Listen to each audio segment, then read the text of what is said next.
Seals have been exterminating penguins for thousands of years. But there's a place where nature just breaks down. Here, bitter enemies make a truce in order to survive. You have to look for allies to cope with the vagaries of evolution. So decided the characters in our video, have they succeeded? We are about to find out. No one in the animal world is surprised by this easiest scheme. The simple relationship between predator and prey. Some want to eat, others don't want to be eaten. But at some point, animals realized that this wasn't the only option. Along with the usual prey, eastern screech owls began bringing small blind snakes into their nests, not because they mistook them for worms. These snakes are something of a cleaning service. Unlike other owl victims, they get into the nest alive and for one purpose only, to clean there. As a rule, the prey that an owl brings to its house is various dead animals. These owl treats attract insects. And who better to deal with them than a snake that eats insects? Hey, clean it up. I have a date tonight. They say some owls even let their maids go after cleaning up. This kind of mutually beneficial cooperation is called mutualism. It can be found between hundreds of different species. The simplest example familiar to everyone is insects that collect nectar and pollinate plants at the same time. Everyone wins. But mutualism isn't just a fun friendship in the wild. Scientists believe that evolution directly depended on it, and had it not been for the ability of organisms to cooperate, life on Earth would have been very different. Most likely we would have remained unicellular organisms, and that'd be it. No YouTube. Seals and penguins are far removed from mere creatures and are usually in a state of constant animosity. You can understand them. When one forms the basis of the other's diet, it's hard to become friends. But even these animals strike a truce when they find themselves in South Georgia and the South Sandwich Islands. This is a group of islands in the South Atlantic where penguins and seals congregate to breed.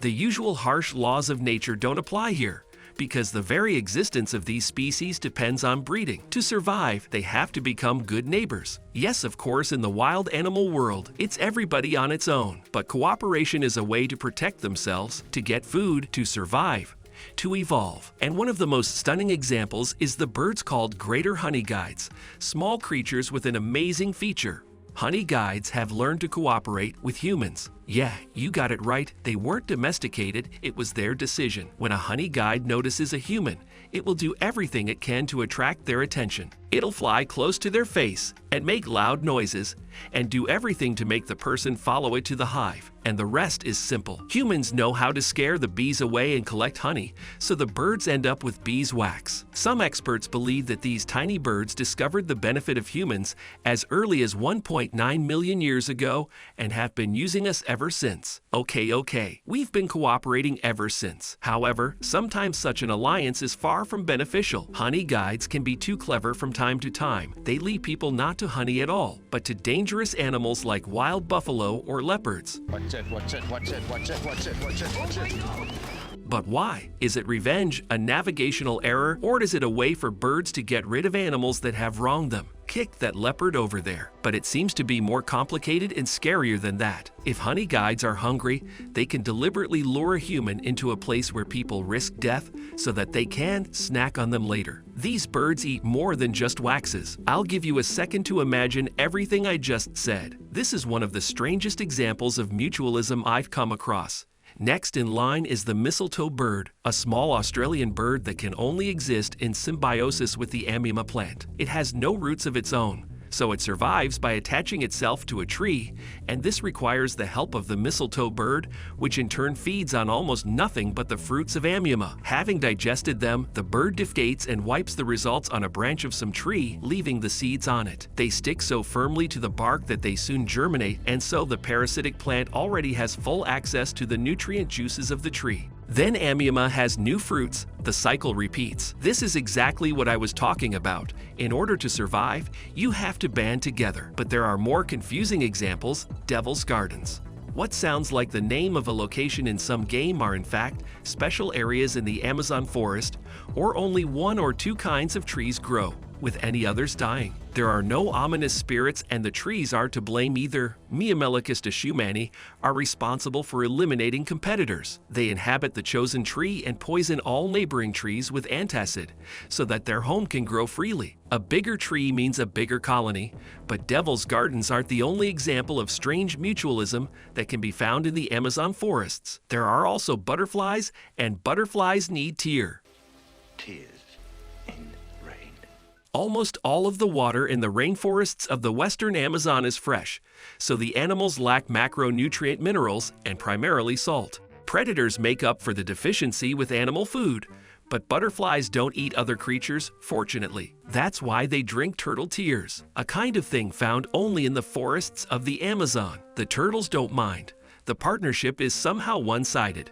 However, butterflies have a bit of a problem with this. The alkyn blue, for example. It's a real cuckoo of the insect world. When the caterpillar appears, it does nothing to feed itself, but simply waits for the worker ants of the Myrmicinae genus to come and take it to their anthills. There the caterpillar settles among the larvae and eats with them, but eats much more. So much so that the appetite of a couple of caterpillars can have a colony. Wait a minute, why do ants even take home a creature that is most definitely not an ant? Simple, fake ID. In the insect world, they're replaced by chemicals, and that's how ants determine insiders and outsiders. The alkyn caterpillar pretends to be an ant larva, and then it's a matter of time. I don't quite understand. Does this count as a partnership? It looks like a simple use of one species by another. Goats are very interesting animals.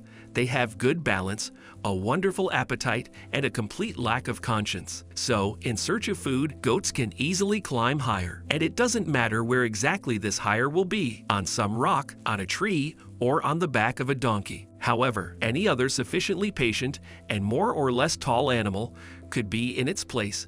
Another goat easily, a horse. Why not? But most of all, I love the expression on these poor guys' faces. They understand life, and at the same time, the fact that sometimes cooperation can take some really strange forms. It becomes like parasitism, or even, hey, where those fish go? The common remora is a sucker fish, and I'm not kidding, that's what its Latin name means. In the water. Oh my God.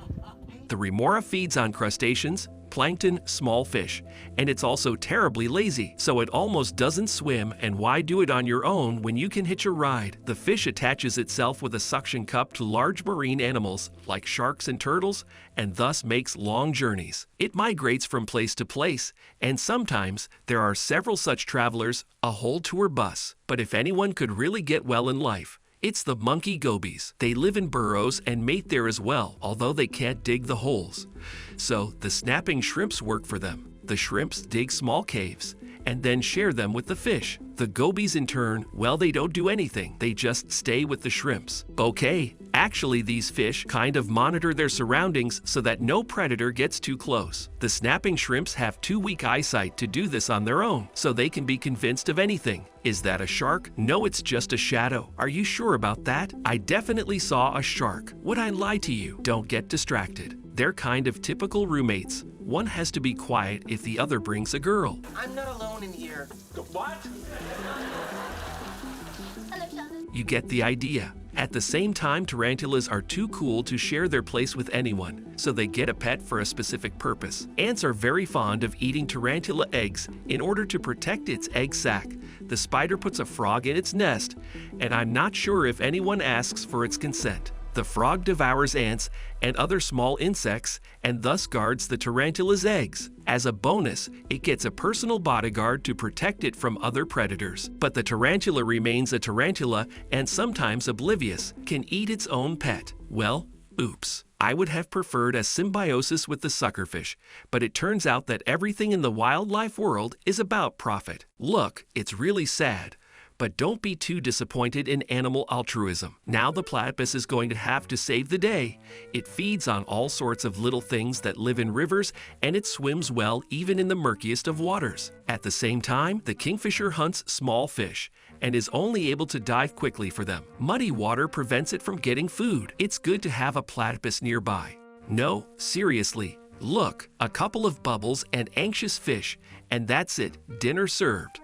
I wouldn't be surprised if it turns out that the platypus did all this on purpose, because I don't know because it's being kind. After all, this animal is as weird as it gets. See you later.